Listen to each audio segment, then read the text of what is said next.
Hello, highly sensitive person, and welcome to this week's episode of the Highly Sensitive Club.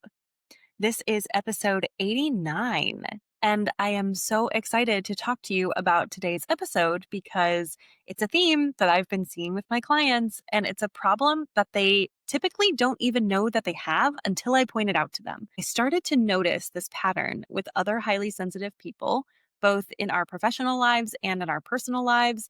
And I thought, I have to tell my highly sensitive people about this. Today's topic is reclaiming your authority. Here's what happens. I'm talking to a client and they tell me about a situation they have with someone who has more expertise, more power, or more influence than they do. Typically, this comes up in a work situation when you're an employee and you have a manager or a supervisor or a boss. Or if you work for someone in a small business, you're working for the owner of the company or someone who's close to the top of the company. This also comes up, though, in lots of different dynamics. This comes up when you give your authority over to your partner. This comes up when you give your authority to your parents.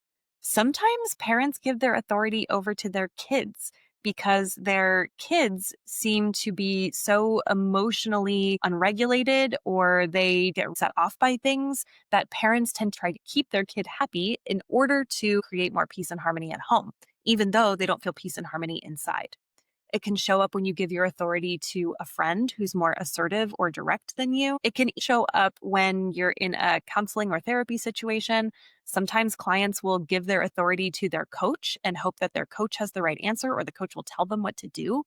Really, any service provider that you are paying, whether that's someone who's teaching you a new skill, someone who's mentoring you and walking you through a new process, or even someone that you're hiring to do a job who seems to have more expertise and wisdom and experience than you do, a lot of times we give away our power, our independence, and our ability to make decisions to that person. When I think about authority, I think about your power and your independence to be able to enact change. It's a type of agency. I also really like the word sovereignty because sovereignty describes not only a political structure and hierarchy, but it refers to your influence and your ability to have independence in your life via the words that you say, the opinions that you have, and the behavior that you go through. When you give your authority to someone else, it tends to be in a situation where you look up to the other person. You respect them, you admire them, you have a reason to have given them deference in your life. Sometimes that comes from the belief that someone knows better than you do, or that you don't know how to do something, so you hire someone out, but then something tricky happens. Here's an example with one of my clients. She paid a professional to teach her a skill related to music. She prepared a lot. She's a great student. She puts her whole heart into everything she does, like any other highly sensitive person. Right before she was about to give a performance, this particular instructor gave her some criticism. It was not couched with the things that she is doing well or acknowledgement of the work that she's put in. It was just a quick criticism into the things that were not working well. This really affected her, as it does for many of us highly sensitive people, because we don't want to disappoint people. And we certainly don't want someone being mad at us or judging us. When she brought this up in the session, I pointed out this pattern that it seems like she views this person as having more authority than her, and therefore she's not allowed to request that this person speak to her differently or communicate the feedback in a different way for her. I could tell that this was surprising for her, as this was also surprising when someone brought this up for me. I said, yes, you may have hired me because I know more about high sensitivity than you do. But if you don't like the way that I've delivered something, or if you feel like we're not on the same page, I want you to tell me because I respect you. Even though I have more knowledge in this area, I consider us peers. We are both humans, we're both adults, and that means that your preferences matter to me. I want this to be a good experience for you. When I was going through counseling 10 years ago, thankfully, I had a really wonderful therapist and we had a great rapport. I liked the way that she held space and the way that she taught me concepts. It made a lot of sense and we clicked well, which I know is not the case for everyone. I was also in family counseling at the time, and I didn't like the way the family counselor was going about things. I told my therapist about it, and she said, you can ask her to speak to you differently, to show up differently to the sessions. And I paused because I didn't know that was an option. I didn't even think about it. This comes back when I'm talking to other highly sensitive people who don't realize that it's an option for them to communicate their preferences, their values, and the things that they don't like to someone else that they look up to or see as an expert or someone who has more power and authority than they do. Whether the person has more power and influence in their role than you are peers as humans. You are both people who know what you do and don't like. Even if you have a hard time deciding what you like, all of us know what we don't like for sure. We can come up with very specific examples at the drop of a hat. It is okay for you to talk to someone else and request that they speak to you differently, that they approach you differently, that they do something for you that may be different than what they're doing. I know it can feel uncomfortable, but it is so worth it. Highly sensitive people tend to be more susceptible to this dynamic because we are really good at following rules and figuring out systems in any given situation. We are the people who can vibe check in an instant what the feeling and the mood is in a room and respond to it. We are the people who can pick up on nuances and subtleties, which means that you are really good at learning what the official rules are, the things that are written and the things that are said to you. But you're also really good at picking up on all of the unwritten rules as well, things that other people are not saying to you, but they're reacting a certain way. They're responding or saying things to you with a particular tone, or you're seeing their body language. Because you, as a highly sensitive person, are so good at picking up on all of those little subtleties, you start to create these rules and regulations in your head of how other people expect you to act and expect you to be, even though they may not have said that, and even though you may not be accurate. This comes from a great place because it is a gift to be able to empathize with other people, to see how systems work at a very detailed, nuanced level, and to be able to respond to expectations and rise to the occasion, even when someone has not specifically told you that they want you to do that. Because you have all of these abilities, when that's functioning well, you're a self starter. You use your creativity to come up with new solutions for things. You're insightful, you're thoughtful, and you approach things with a lot of intention behind them. When this same sense of nuance and empathy goes out of whack, then it puts you into this imbalanced state where you're giving all of your authority and all of your deference to someone else. You're letting them dictate to you not only what the goal and the result is, but also how it should be done, even if that doesn't match your preferences or your energy levels or the way that you like to do things. Maybe it's a boss who's not doing your job, but they have very strong preferences about how you go about things, even if the result is exactly the same. I'm telling you this because you might not even know that you are in this kind of dynamic with someone that you're close to, whether it's someone that is above you as their role in a structured hierarchy, like a company, or whether it's someone who probably should be lateral to you, like a partner or a parent, as two adults. You put them in this position where they make all of the decisions and it doesn't feel authentic to you, but you don't think you have a choice in the matter because they have all the authority. They have all the power. They have all the influence. Some of these thoughts might be kind of sneaky, and you might not even realize that you have them. Abdicating your authority, your sovereignty, your ability to rule yourself in your own life can sound a lot like, oh, they just know better than me. I don't know how to do that. Well, they're the expert. It's their business. They're in charge.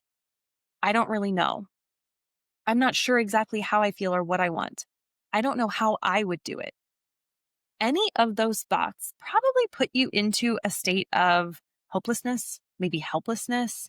You probably feel defeated. The funny thing is, when you defer to someone else and give them all of your authority, we tend to have some indirect emotions that come up at the same time, such as resentment, guilt, stress, obligation, even anger or sadness at the other person. Even though we don't like it, that sense that you don't have a choice, that you have to follow what they say because of the hierarchy, It's keeping you stuck right now.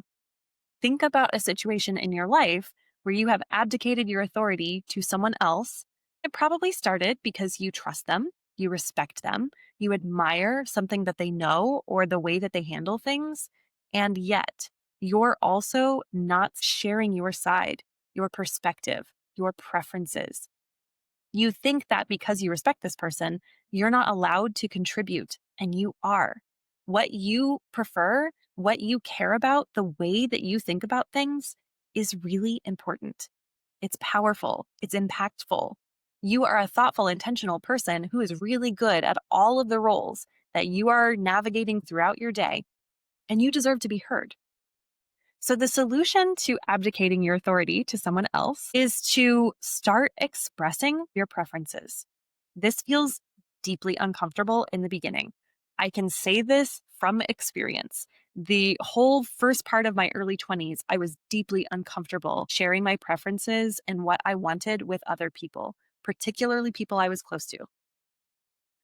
In my teens and 20s, it was with partners. I gave my partner a lot of authority to decide when and how we would spend time together. I gave them priority and deference, even on silly things like what we would have for dinner or where we would go. I have done this with teachers. I've done this with coaches and therapists. I have done this with bosses and managers and supervisors. I've done this with people that I considered my mentors. I have done it so many times because at the time, I didn't have the confidence to know what I wanted and to believe that it was valuable, that I was allowed to share that with someone else. The very act of deciding what I wanted already felt like a challenge, but then being able to tell someone else what it was that I wanted and to negotiate between what they wanted and what I wanted, especially if we disagreed on how to do it, that felt practically impossible to me. People would say, "Oh, you can just say no." Like, it's that easy. You can just say no. It is that easy when you have the thoughts and the beliefs about yourself to back it up. Don't let your lack of knowledge or experience deter you from communicating to someone that you're uncomfortable, that you don't understand something, or that you would prefer to do it differently. You can even express curiosity, ask questions, clarify what they want and what their expectations are. And you can get bold, as in saying, here is how I think this should be done. What do you think? And how can we find a solution together? How can we collaborate? That is 100% possible. You know what you're doing. You have experience. You have wisdom to share. Your intuition is fantastic. You can share with the other person that you might not have all the answers. You might not know what the solution is yet, but you want to work together to figure out what that might be. And yes, at times the other person might not like that. They might disagree with you. I want to remind you that up until this point, you haven't liked the situation. You've been putting yourself out. You've been feeling disappointed, angry, hurt, overlooked, unacknowledged. You've been feeling invalidated. So at least you sharing honestly who you are, what you care about, and the best solution to move forward, you're actually doing them a service by being clear and direct about what you want when you show that you have preferences, that you're aware of your energy and your flow, that you know how to get things done, and that you're resourceful and capable. It assures the person who's above you or that you've given authority to in this hierarchy that you can contribute, that you're a partner, that you can be a team, that you can collaborate and cooperate together. I have some highly sensitive people who have hired teachers, they've hired experts, and they show up to the calls or lessons. And there's something that's off or something doesn't feel completely aligned with who they are and what they want, but then they don't say anything. You might not know what the solution is. You might not know how to get there, but you can figure it out because you know it's not working and you know that it could be better. Having that possibility and that intention in and of itself is so powerful. You can walk yourself through this simple process.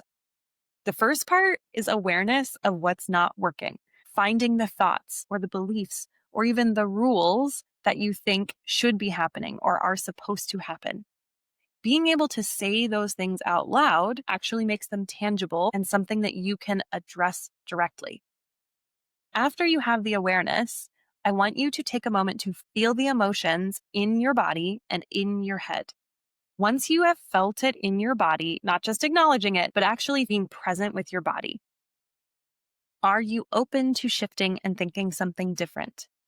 Are you willing to see yourself as someone who is willing to get over the discomfort of a difficult conversation instead of the discomfort of doing something that feels completely out of alignment for a prolonged period of time?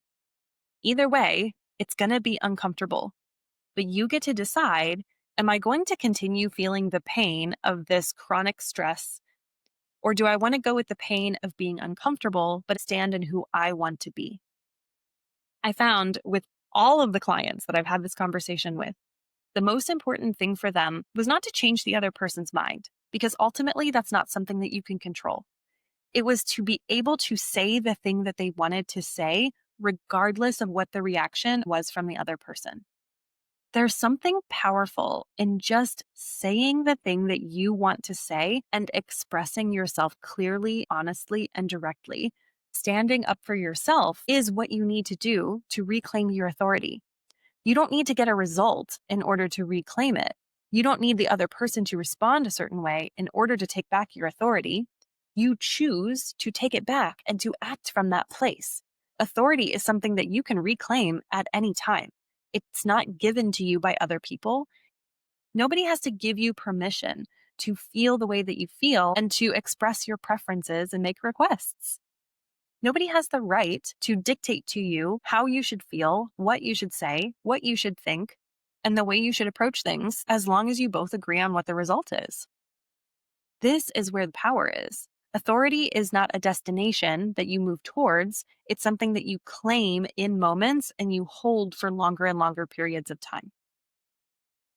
Once you are clear about who you want to be, the values or the qualities that are important to you, each moment that you communicate to the other person what you want and how you want things to go, that's a moment when you're in your authority. With the client who has the music teacher who gave her the harsh criticism, she might say, "Hey, next time we do feedback, I would like to have more time before the performance. And I would really prefer that you acknowledge the work that I've done. Is there a way that you can communicate to me in a different way so that we both feel like I'm making progress and that I'm not just doing everything wrong?" Think about your partners or your family members that you feel like know better than you, they have more authority. You spend a lot of time trying to smooth them over so that you don't have to feel uncomfortable, except that you're uncomfortable anyway. Imagine having a conversation with your partner who typically makes the money decisions or decides what you're going to eat for dinner. And you say, "I know that you've been the one to make a lot of these decisions, but it's me stepping into what I really want and wanting to work together with you to figure out how we can move forward." A lot of times we want to change situations so that we don't have to change how we feel or we don't have to address things that feel difficult for us. The problem is, wherever you go, there you are. So if you've had a difficult situation and you try to change the situation in order to get out of the difficulty, it will probably repeat itself because you're the same person who still has the internal issue that's keeping you stuck, regardless of what the situation is. However, you can make a decision once you start showing up as your courageous self, as the version of you who's decisive and discerning, as the version of you who has gumption or chutzpah or whatever term you like, grit, resilience. When you tap into that version of you, start communicating to people, and they don't respond in a very thoughtful, respectful way, you get to decide how and when you are going to continue to engage with that person. You can decide, you know what? I don't really like this job, or I don't really like working with this boss. I'm going to start looking for other options, knowing that I showed up the way that I really wanted to show up. I said the things that I wanted to say, and I don't have to continue being in this situation, but I also changed my own pattern first. When I go into the next situation, I am going to be a different version of myself going into that. And I'm going to be looking for different things. If you have a situation with a teacher or a service provider, ideally, You will tell them, hey, I'd really like it if you do it this way, or it really means a lot to me if you deliver it in this way. And they will respond well to you. Then you start to collaborate. You actually build more trust and more respect with other people when you can overcome those uncomfortable moments, show up the way you want to, and work together with more clarity and more understanding. You become someone who sees yourself as confident enough to make decisions, someone who has the ability to learn and grow and make mistakes and figure it out anyway, someone who can surface the confidence or the clarity or the humor that you really admire in other people so that you can bring that into your situations as well. You get to decide how you want to show up, and you have the ability to ask for what you want and to tell someone when they're doing something that you don't like. It means that regardless of whether the situation is ideal or not, you still get to show up the way that you want to. When you show up this way, you build up this confidence muscle for yourself that no matter what role or situation you walk into, you're always bringing yourself. When you're showing up as your best possible version, that's the version of you that you take everywhere too. When you show up with more authority in one area, it translates into other areas. When you have one conversation with someone and say, I really didn't like the way that you delivered that feedback. Can you do it something like this? Or I really like it when you say this thing to me. Can you add that as well? Then you start showing up that way in other areas. You start being able to do things like say no when someone wants you to donate your time to something that you're really not resonating with or you don't have the availability for. You're able to go into family situations and say, I am fully present. I don't have guilt about things that I feel obligated to do or that I didn't get done. I can really enjoy this experience and feel so cozy and totally present here with you. That is the benefit of being able to step into your own authority again and to reclaim it when you've given it to someone else. You get to decide how you show up, and it changes everything. It even ripples into other relationships too, because when you start showing up with more authority in one relationship, particularly one that's causing you a lot of stress, then it ripples into other relationships. You show up to other relationships more calm, more peaceful, less stressed, less overwhelmed, and more satisfied with your situation. When difficult things come up with other people, you're able to have those conversations again as well. Now, to recap all of this, you might be giving your authority to someone else. You might be giving away your power and your influence to someone who has a role with more expertise, more power, or more wisdom.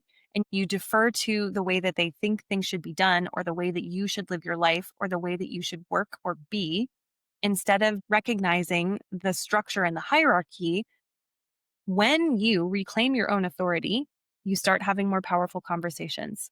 You create awareness around where you've given it away and where you'd like to get it back. You can fully feel your emotions so that you can process through the resentment or the anger or the frustration. Then you can make an informed choice. It's impossible to make a decision for yourself when you're stressed and overwhelmed that actually aligns with your higher goals and your centered self. When you're so caught up in the stress and the fear and the doubt and the sadness, that is all you feel. Even when you try to suppress it or you avoid it, it comes out in other ways. It affects your energy and everything that you do. Being willing to feel it and be with it gives you additional power. Once you felt it, then you can make informed decisions. You can show up with courage. You can tap into your resourcefulness. You can tap into your ability to do hard things, even when they make you uncomfortable, because it's worth it on the other side. If you have to choose between the pain of doing something that stresses you out long term versus doing something that has a short term discomfort that might be more intense, but has a long term benefit, which one do you want to choose? And you get to choose either one. They both have pros and cons. If you want the long term, low level stress, you can pick that because it's just not painful enough for you to get out of it. And that's okay. You can also pick the version of you who has the higher level stress temporarily in order to have a better outcome on the other side. That version of you proves to yourself that you can do hard things, that you can overcome challenges, and that even when it's hard, you don't quit, you don't shy away, you don't avoid it.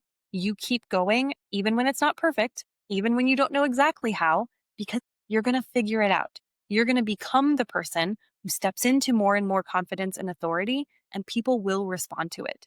They will start to respond to your energy and reflect it back to you. It's not that someone else gives you power and authority, it's that you reclaim your own power and authority and people recognize it. I can tell you from the other side, as someone who is constantly stepping into my own authority and teaching other people how to do that every single week, it is possible for you to get here. I'm actually known to some of my friends as the person who has no problem saying, no, thank you, I'm not interested in buying that. Or, no, thank you, I'm going to unsubscribe. Or, no, thank you, I just don't want to have that conversation or I'm not available. And they look at me like, how do you do that? You can become that person too. You can become the person who doesn't make it mean anything if you say no. You can make it not mean anything if someone else feels disappointed or sad that they didn't get the expectation that they wanted from you. It doesn't have to mean anything about you. It is possible for you, highly sensitive person. You get to have this too. You get to have the partnership that you want, the great relationship with your parents or your kids or your friends that you would like to have. You get to collaborate and contribute more as a team member, even with someone in a work situation who has a higher role than you do. We are all humans on this planet, and we all get to collaborate and work together. And your highly sensitive gifts make you particularly good at that. You are particularly good at finding solutions to things, at being thoughtful and intentional, about caring about other people and thinking about them when you offer suggestions and solutions. We need more people like you being in the world, stepping into your own authority, because it gives other people permission and an example and a model of how to do it for themselves too. Thank you so much for listening to this week's episode. I hope you found it helpful, and I will see you again in a couple of weeks. Thanks for listening. If you're ready to take what you learned today to the next level, head over to StephanieLinn, that's LINN.com, and book a consultation call to get started. I can't wait to see you there, my dear HSB.